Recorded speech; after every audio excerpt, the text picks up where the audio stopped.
This woman I married, the love of my life, Catherine Ross, married Catherine Ross. At 80, Sam Elliott still looks the part. The voice, the stare, the quiet strength. To the outside world, he's the cowboy who never fell off the horse. But behind the scenes, something changed. While fans saw a man at the peak of his career, Sam was quietly losing everything. Not all at once, not in headlines, but piece by piece, the life he'd built began to unravel. And it wasn't fame, or failure, or even age that brought it on. It was something far more personal, and far harder to fix. Something that quietly drained his peace, his pride, and eventually, his fortune. The cracks began in places no one could see, until suddenly they couldn't be ignored. He kept showing up, kept working, kept smiling, but the weight he carried? That never left the frame. The boy who wasn't supposed to make it. Long before the Hollywood lights, Sam Elliott was just a quiet kid from Sacramento, growing up in a family that valued hard work over dreams. His mother had once been a state diving champion, later a no-nonsense teacher. His father tracked wild animals for the government, rugged, stoic, and unimpressed by fantasies. Their backyard was full of beehives and garden beds, not scripts and studio lights. Sam spent his days riding his bike past the fairgrounds, fishing in cold rivers, and exploring the mountains. He wasn't chasing fame, he was chasing the sunset home. He tagged along with his father into the Sierra Nevadas, learning to read trails like books and streams like maps. Those trips didn't just bond him to nature, they planted something deeper. A calm strength, a quiet toughness, the kind you don't learn in a classroom. But something inside him shifted early. Around age 9, after watching old westerns and sci-fi flicks with his sister, he said it out loud. He wanted to act. That one sentence changed everything. His father didn't laugh. He didn't even argue. He just looked at his son and said, "You've got a snowball's chance in hell." That phrase landed like a punch. It didn't stop Sam, but it never left him either. It became the voice in his head every time a door slammed shut, every time a casting agent rolled their eyes. And years later, it would become the reason he kept fighting, long after most would have quit. The loss that cut deep. In 1962, just after graduating high school, Sam Elliott lost the one man he'd been trying to prove himself to. His father died suddenly of a heart attack, gone before they could ever make peace. There was no final talk, no moment of reconciliation, just silence. Sam was 18, still raw with resentment, and still burning with ambition. But now, that ambition had nowhere to land, except deeper inside him. He dropped out of college soon after, not out of rebellion, but out of purpose. His father's words, meant to shut him down, became fuel. Every rejection, every dead-end audition, every doubter, all of it reminded him of that line, a snowball's chance in hell. But now there was something worse than doubt. Regret. Sam would never get the chance to show his father he could do it. That pain stayed buried for years, but it never stopped shaping him. He didn't spiral, he focused, harder than ever. His grief became a kind of discipline, a quiet rage he turned into forward motion. In 1966, he joined the California Air National Guard, not for war, but for structure. He became a loadmaster, calculating weight and balance in military planes. It wasn't glamorous, but it gave him something acting hadn't yet, a sense of control. He'd work 12-hour shifts, then race across town to attend acting classes. Exhausted, undeterred, because now Sam wasn't just chasing a dream. He was running from a ghost and trying to build something his father never believed could exist. Hollywood didn't want him. When Sam finally arrived in Los Angeles in 1967, he had $100 in his pocket and no connections. He slept in his car, showered where he could, and walked into auditions covered in dust from his construction job. His look? Too rough. His voice? Too strange. Casting agents didn't know what to do with a 6'2" cowboy who sounded like a preacher. He was rejected 87 times in his first year, but he kept showing up, boots worn down, eyes focused. When others gave up, Sam tightened the reins. His first real job, a single day as an extra in the Way West for $50. No lines, no credit, but he watched, he listened, And he learned. Then in 1968, a miracle. 3 lines on a courtroom drama called Judd for the defense. That voice, deep, slow, unforgettable, was finally heard. Producers actually rewrote the scene to keep him in. The same baritone that once held him back now set him apart. Still, the roles didn't bring money. In 1968, he made less than $4,000. Most of it went to rent and gas. But little by little, directors began to notice. He was dependable. He had presence. He didn't need 10 lines to fill a room. And when Gunsmoke called, Sam did what most actors wouldn't. He trained his voice to drop nearly an octave just to land the part. That role got him labeled John Wayne's Ghost. But even that came with resistance. One producer mocked his military background, sneering, "Playing soldier doesn't make you one." Sam almost quit that day. But instead, he made a promise. He would never play a cowboy or a soldier unless he could give it everything. Because for him, it wasn't acting. It was identity. The woman who changed everything.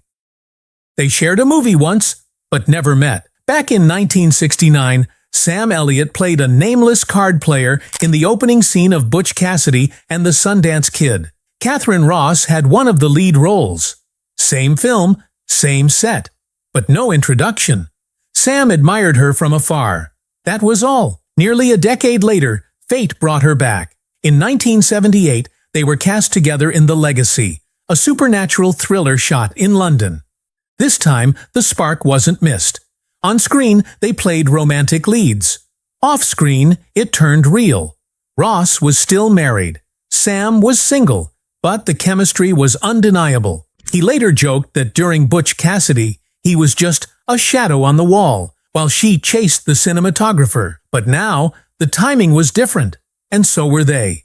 When filming wrapped, Ross divorced her husband. Within 5 years, she and Sam were married. It was her 5th marriage. It was his first. And just months after the wedding, their daughter, Cleo Rose Elliott, was born. Sam, the man known for playing hardened loners, had suddenly become a husband and father. For the first time, he wasn't just building a career, he was building a family. But even as his personal life bloomed, storm clouds were already gathering in the distance. A family torn apart. For years, Sam kept his private life guarded. The tough guy on screen was just as protective at home. But in 2011, that image shattered. His daughter, Cleo Rose, then in her mid-20s, erupted during an argument with her mother, Catherine Ross. The fight turned physical, fast. Ross said Cleo told her, "I want to kill you." She kicked down a cabinet door, cut the phone line with scissors, and stabbed her mother in the arm 6 times. Ross, then 71, fled and went to court alone. The restraining order that followed painted a picture no one expected. Ross claimed Cleo had been violent since she was 12. Police had to supervise her visits to the house. And just like that, the family Sam had worked so hard to build cracked wide open. Cleo had always wanted to be a musician. She played guitar, studied opera, and dreamed of making it big. But after that moment, her career stalled. She withdrew from the spotlight, her public appearances rare, her voice quiet. Sam said nothing. Not to the press, not to the public. He stayed silent, holding the family together however he could. Years passed. The tabloids moved on. But healing takes time. And in this case, it took years. The fortune everyone thought was safe. By his late 70s, Sam Elliott had what looked like the perfect ending. Acclaimed performances, a loving wife, a mended family. In 2018, he earned his first Oscar nomination for A Star is Born. The following year, he won a Screen Actors Guild Award for 1883, his most haunting role to date. He was finally being recognized, not just as a cowboy, but as a serious actor. But behind those standing ovations, something else was happening. Quiet, subtle, and devastating. Whispers began to circulate about bad investments, stalled projects, and career fallout from a controversial interview that rubbed many in Hollywood the wrong way. Sam never addressed it publicly. He's never been one for excuses. But those close to him noticed changes. A property deal that fell through, legal fees that seemed to linger, rumors of retirement, only to be followed by more voiceover work, more roles, more appearances.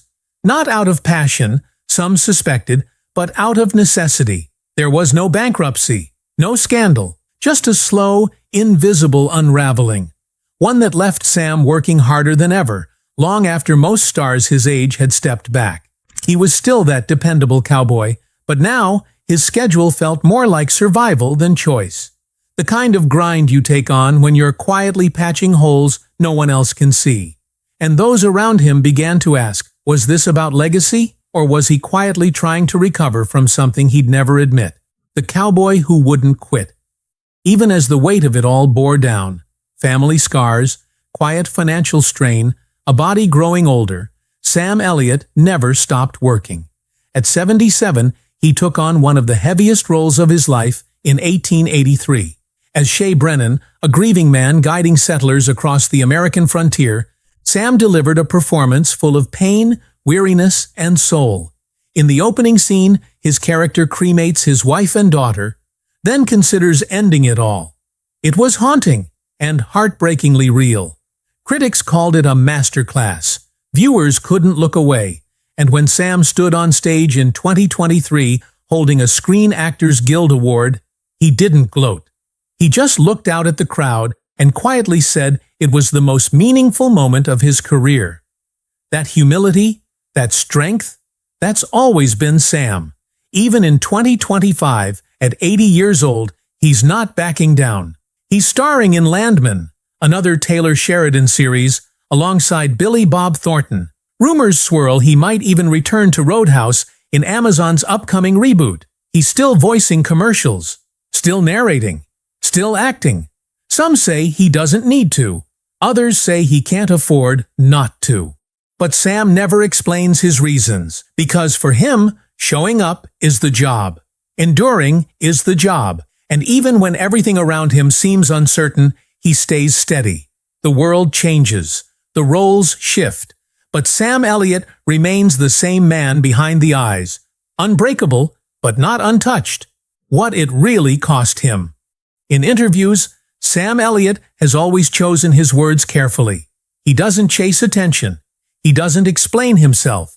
But recently, when asked about the secret to staying married for over 40 years in a town that eats relationships alive, Sam paused. Then he said something simple. You work past the hard stuff. You don't walk away from it. He wasn't just talking about marriage. That quiet line, delivered in his usual calm drawl, carried the weight of everything he's lived through. The father who never believed in him, the daughter who once turned violent, the fame that came too late, and the fortune that may now be gone.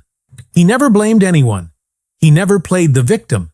He just kept moving forward, even when the ground beneath him was shaking.